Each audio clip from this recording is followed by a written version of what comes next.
This is Central Park. It's an iconic part of New York City, a piece of nature tucked inside Manhattan. If you've lived in New York or even visited, you've probably been here. But there's a part of this land story that visitors will never see. It's the story of what was here before the park, and the community that was destroyed to make way for it.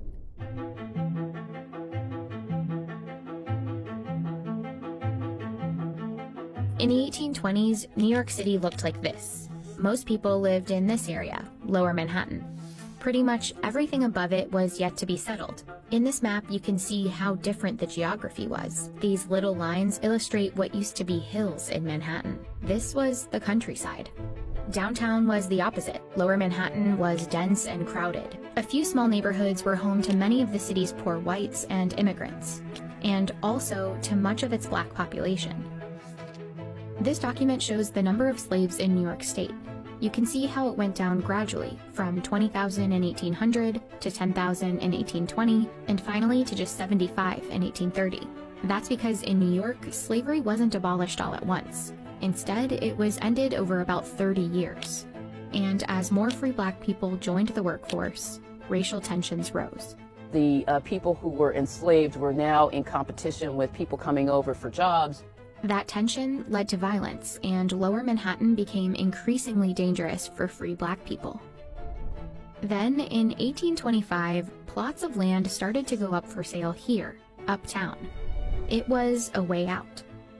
A black man named Andrew Williams decided to buy 3 lots. You know, word gets out, black people seeing other black people and saying, oh, there's a little bit of a community developing here. Maybe we can just fold into this community. So they start to move in. After Williams, more lots filled up with black families and churches.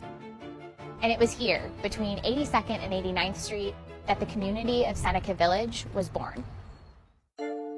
Moving up to Seneca Village offered black families an affordable, safe place. It also gave them the chance to vote. Black men could only vote in New York if they owned property. Over the course of the next 3 decades, the community grew to nearly 300 residents. Records from the census show that they were laborers, domestic workers, waiters, and shoemakers. And they built dozens of homes, 3 churches, and a school for black students. Later, when Irish and German immigrants started moving into Seneca Village, it became unique for another reason. It was an integrated community. It seems that people of all ethnicities were likely getting along based on the church records that were here.